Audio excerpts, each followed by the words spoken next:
I'm going live just to discuss something. I don't usually like to go live for just that, but I think it'll be longer than a minute, so I went live instead of a short. I made a breakthrough just now today. I want to discuss it because I tell my fans everything. I mean, I don't know what I do leave out. Um, okay. I've been playing guitar 41 years, and I'll break that down at about 20 years per hand. Like 20 years for the left hand, 20 years for the right hand, and maybe 1 year just to put it together. But I made my biggest progress other than today, 28 years ago when I had a dream and I woke up and I understood alternate picking. And so since then I've had that as my latest breakthrough. And I've had that to master and work on and all da da da.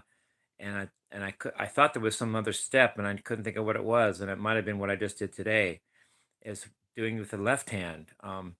There's a when you grow up playing blues like I did, often use just three fingers on your left hand, the first, second, and third. Well, that's a bummer because then when you want to shred and play three notes per string, you got to use your pinky, which slows you down because you're only as fast as your slowest finger, and that was your pinky. And usually your pinky, you're not faster than your pinky. So first of all, it's a setback, but then you get better. Well, the breakthrough I just had today was that I was able to when you well, first of all, when you pick, at least for me, I pick with I hold the pick with my thumb and first finger. But growing up, I would just tap with my first finger. So I had to make one adjustment first of all. As soon as I started picking seriously, which meant learning alternate picking, I had to adjust from tapping with my first finger to tapping with my second, and then maybe the third and the fourth. But I don't really tap with the pinky. So that meant a transfer of energy and thought from the first finger to the second. Well, the breakthrough I made today was a similar thing, but with the left hand. I made a breakthrough from thinking just the first, second, and third, and maybe the fourth, to transferring a lot of my energy from the first finger to the second finger, which leaves me with fingers two, three, and four, which automatically strengthens my pinky because it enables me to put it in more preference and more prominence. And so I think that's a breakthrough. But I haven't even played yet, so I don't know how this is going to affect my playing. But before I finish the video, I want to add another thing that only I've thought of, but maybe people have, I mean, only I've said, I don't know if people may have thought it, but I've never read of it, is there's an interesting dichotomy between left hand and right hand, like what I'm talking about. But there's two guitarists that exemplify both sides, and I'm kind of a product of both. At least I try to be. If I'm not, then I'm just not good enough. But if I am good enough, then I'm a product of the two masters of the two masters, left hand and right hand. Left hand is Alan Holdsworth. He didn't even play with his right hand hardly, and he just was the master of the left hand. So that's the guy to compare with your left hand. And the master of the right hand was Al Di Meola. He didn't really do much with his left hand other than keep up with his pick, which was in his right hand, which he was phenomenal at. So you have these. So the right hand is. So you have these two sides, and they're both there. Left hand, Alan Holdsworth. The right hand, Al Di Meola. Which you got them both down, and if not, which is stronger, which is weaker, and try to balance them out. Or if you just want to do one or the other, do that too. And I didn't. I didn't want to do one or the other. I want to do both. Maybe now with the progress with my left hand today, I've done pretty much both. I'm not saying I'm as good as either of those two guitarists. I'm just saying those are the aspiring deities in each of those two fields, left hand and right hand.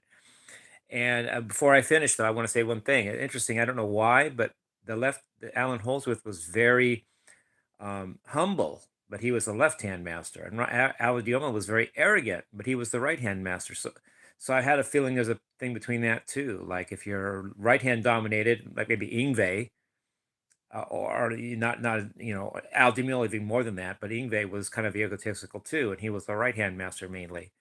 And the left-hand guys like Alan Holdsworth the best, but then maybe Steve Vai, maybe Joe Satriani, less arrogant than the Ingve style because they're more left-hand dominated. I don't know. I mean, there's nothing to that, but it seems to me like if you're mainly a left-hand dominated player, if assuming you're right-handed, that you're more humble, whereas if you're a right-hand dominated player, assuming you're a right-hand player, you're more arrogant. And so maybe if that's true, maybe I gain some humility by adding the breakthrough in my left hand because it makes me more Alan Holdsworthish, and maybe that adds some humility into my mix. But we'll see.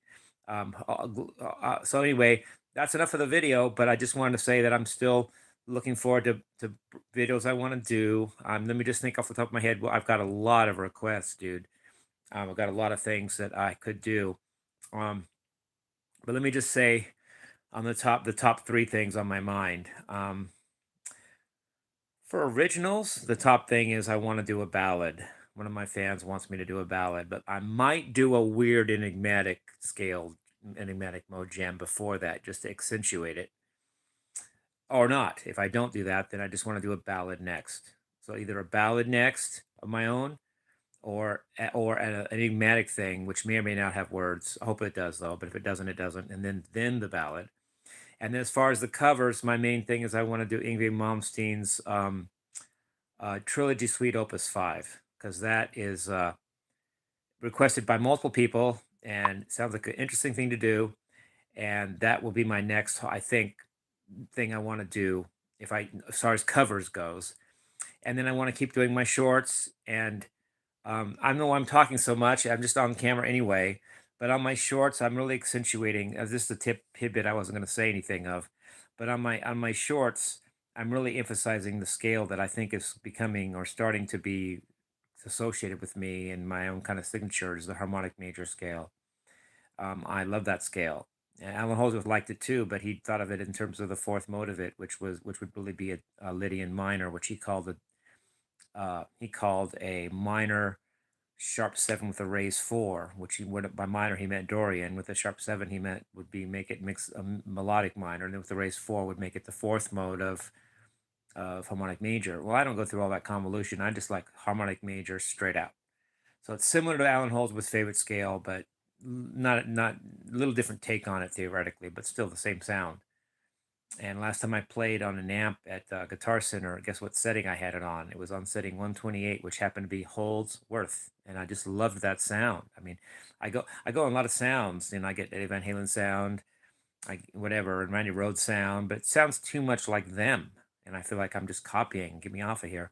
But when I went on the Holdsworth sound, that was like me. I thought I don't want to stop this. I mean, I don't care even if I am ripping off Alan. This is a sound I really like. So love you guys. Peace, rock and roll. Love you guys.